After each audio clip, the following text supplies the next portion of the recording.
Well, we are really heading into winter now, being the end of April. Joining me in the studio to talk about how to stay well or more well this winter, the wonderful Tanya Unkovic. Thanks for being in the studio. Oh, you are welcome. I love this topic, Tanya, because I think none of us like getting sick over winter, whether it be colds or, flu or anything like that. It can be a miserable time. And when you're heading out in the cold and you sort of come back and you're all a bit sniffly, you start to get a little bit concerned. And I think especially over this last year, I know. that concern has turned into some real anxiety for people, hasn't it? And it's also, what does wellness mean? It's not just about being physically well, right? It's about being also emotionally well, spiritually well. Yeah. They all add to it. And as you were talking, I was thinking of one of my past mentors who always used to say, make winter your season. Yeah. And that's what bodybuilders do. They bulk up and get real muscly in the winter and then they shred in the summer, So reframe winter. Don't be scared of it. Yeah. Yeah, I always actually, when I was younger, I used to say that winter was one of my favourite seasons because I thought the fashion was fabulous. Yes. And it is fabulous, but It is. these days I've been a little less into winter, I'll be honest. Yeah? Is it because you were inside all winter last year?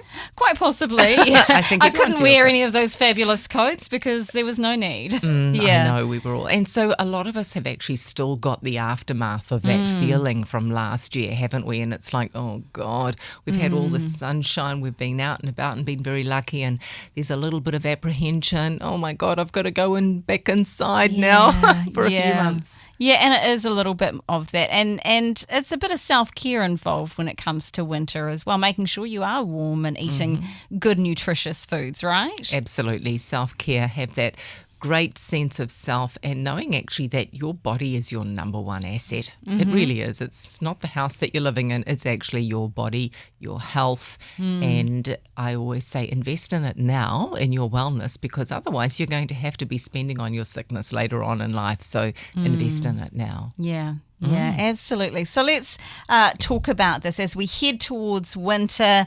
What are some positive ways that we can start thinking about this season, and some positive ways that we can reframe how we perhaps do this season? Because I think for a lot of us, we just want to go hibernate, but that's not necessarily the best thing. No, it's not. Well, look, try and get excited about your life.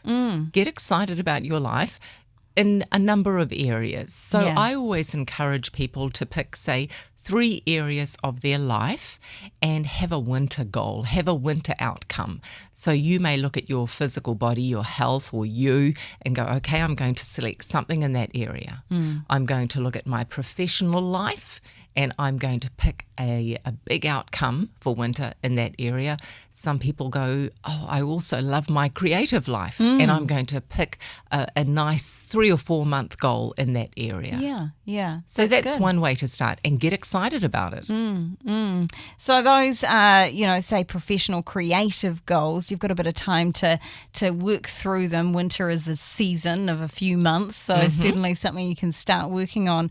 What about thinking, okay, often this is the time we think, ugh, winter's chills and sickness and all of that, whether it be for yourself or your kids.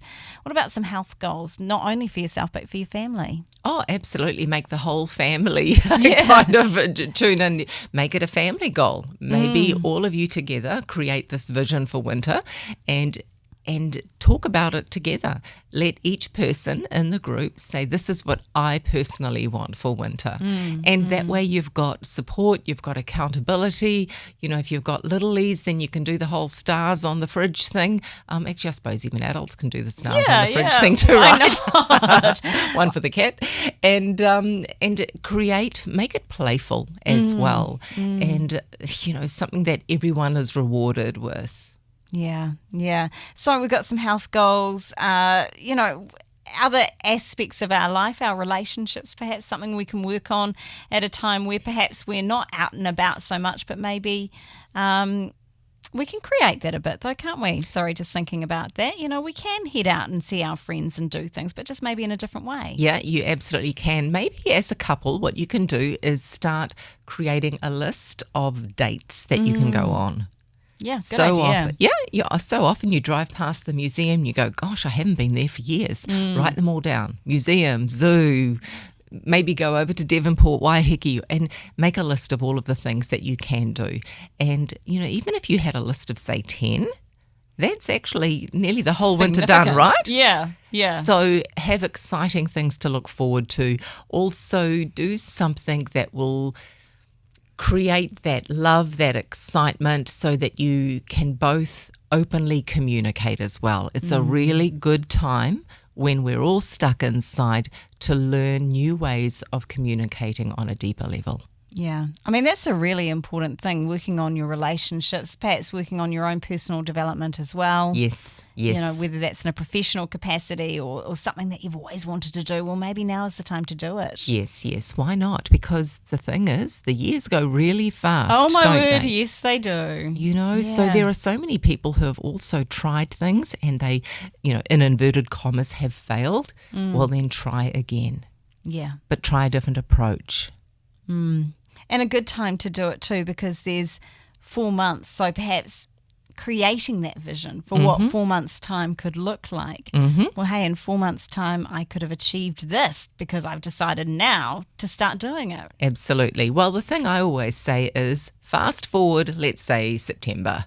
What's it going to feel like when you have reached that personal goal? What's it going to feel like when your whole family has completely changed the way you eat and move? You're all fit coming into spring.